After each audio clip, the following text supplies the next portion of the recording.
One of the things we haven't talked about a lot this month is monsters. Sure, there was Coen the Eel, and several did get name dropped in C.S. Lewis's Let Me Include Everything I Can Think of Hall of Fame, but we haven't gone in depth on any of them. So let's change that today by going over one of my favorite sets of monsters in mythology, the Sirens.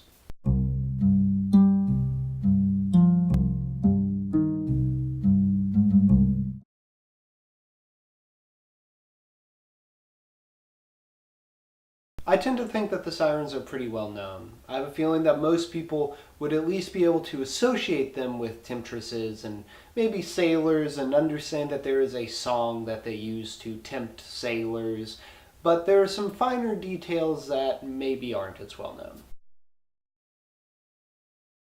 So the Sirens weren't always the Sirens. They were the daughters of a river god and a muse. The specific muse varies per version, but they were employed as the handmaidens to the goddess Persephone, goddess of spring and daughter of Demeter. Persephone is most well known for her abduction and marriage to Hades, lord of the underworld.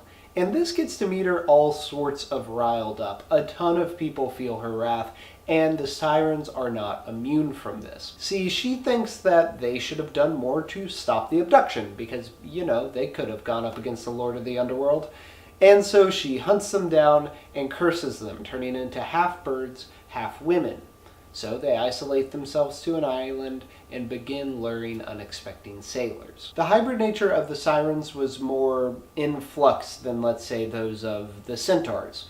Depictions would vary in just how bird they were and how female they were. Sometimes they had the body of a bird and just the face of the woman, while other times they had the torso and head of a woman, while the legs were bird-like and the arms were wings, and others fall somewhere in between. Greek literature is much more willing to portray the Sirens as monstrous, while a good amount of artistic depictions, they're pretty alright looking. I mean, if you're into chicken legs and wings on your ladies. Which brings us to...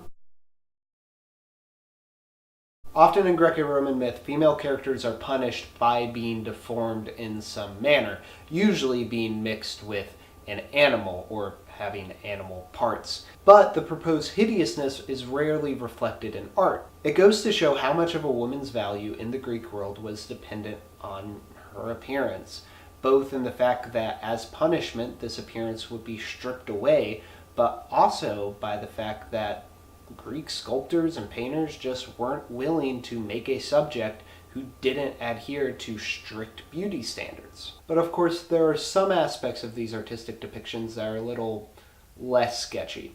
There's an interesting motif with them making up a musical trio. Sometimes they're just singers, one myth pitting them against Orpheus's lyre, but sometimes they have their own individual instruments. One is a vocalist, while one is shown with a lyre and one is shown with some sort of pipe or flute. The title image for today's episode actually shows this. I don't know why, but I like this motif a lot, even though the actual number of Sirens is not standard. Sometimes there are 3, sometimes there are just 2. And I'd be remiss if I didn't show this Roman sarcophagus, which shows the Sirens losing to the Muses in a competition, and as a result being stripped and plucked. I like this because 1, well, I like sarcophagi, and 2, it's an interesting break from your typical siren myth.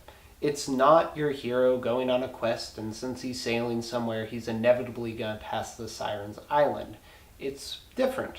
Also, once you know about the motif of a muse wearing a siren's feather as a trophy of this event, then you start to see it in all sorts of Roman art. It's a cool bit of continuity. Okay, so this is what the Sirens are really known for. A song so beautiful that it makes sailors jump out of their ships and sail into the waiting talons of their demise. So, what's actually in the song? The best place to look is the Odyssey, because Odysseus both heard and survived the hearing of the song.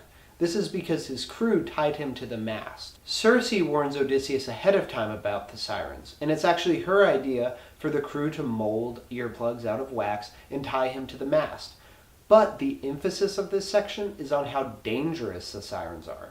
She talks about the Sirens for about 17 lines, and in most of those, she's talking about how freaking dangerous they are. The high, thrilling song of the Sirens will transfix him. lolling there in their meadow, round them heaps of corpses rotting away, rags of skin shriveling to the bone. Yet Odysseus still wants to hear the song. Why? There's a promise of wisdom in the song. Moreover, forbidden wisdom. Is there actually wisdom to the song? Not really.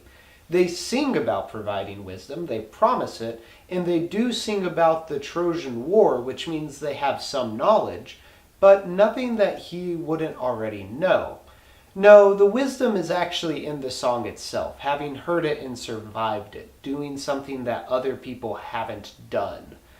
Also, Odysseus is a trickster, so it's about pulling one over on the Sirens. Most sources about the Sirens never include what the song actually is, so it's interesting that when Homer tells us, it's mostly empty advertising. I mean, you can come up with an interpretation that says they're giving wisdom. I wrote a whole paper about it my freshman year, but at least that version was a lot of bull. So, how are the Sirens shown in the modern era? Well, for the most part, they're conflated with other temptresses from various mythologies. Their beauty is played up, despite their original description as hideous. But this isn't that surprising, because Greco-Roman art rarely stuck to this idea. O Brother, Where Art Thou has a really interesting interpretation of the Sirens, really leaning into their physical beauty being equal to the beauty of their song. What the Coen brothers really nail about this scene, though, is the tone. It's creepy. There's no explanation for who these women are. Heck, they don't even speak. They just sing. They sing, they get the boys drunk, and they turn Pete into a horny toad.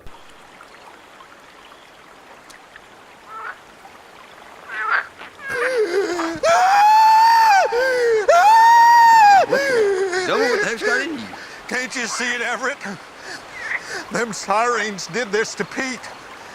They loved him up and turned him into a horny toad.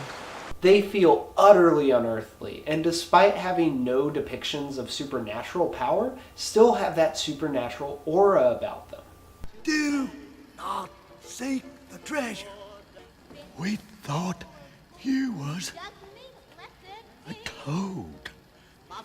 For a more faithful adaptation, we can look at the Percy Jackson series in The Sea of Monsters. Despite having a really slanderous version of Polyphemus, this really gets the Sirens down pat. It's probably one of the best moments in this book, and probably one of the best moments in the series. They use the Sirens as full character development for Annabeth. Annabeth wants the knowledge of the Sirens like Odysseus, and so Percy ties her to the mast of their ship. But he forgets to disarm her, so she takes her knife, cuts the ropes, and jumps overboard. Percy goes to save her, and when he crosses over into their island, he sees some really creepy stuff. Then the mist cleared and I saw them, the Sirens.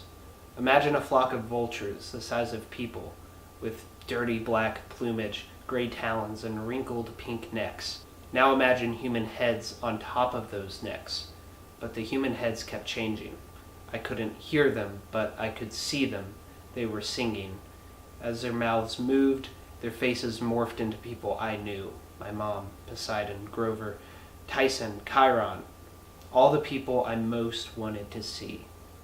They smiled reassuringly, inviting me forward. But no matter what shape they took, their mouths were greasy and caked with the remnants of old meals. It does add in this visual aspect of them morphing into people their victims would trust, which is a cool pairing with the song, especially since Percy can't actually hear the song because he has his ears plugged. But there's still this monstrous, hideous thing. It's creepy, and not in the unearthly way that O Brother, Where Art Thou is creepy, but creepy because they are creepy. And Riordan uses this scene to build on Annabeth's character, which is what's so cool about it. He is pretty faithful to the Greek mythology, but he uses it to inform his story in really, really, really good ways. And I think that will do it for our video on the Sirens. So I'll see you tomorrow, VEDS. May our stories outlive us all. That really leans into their physical beauty being equal to their beautiful song. Beautiful song.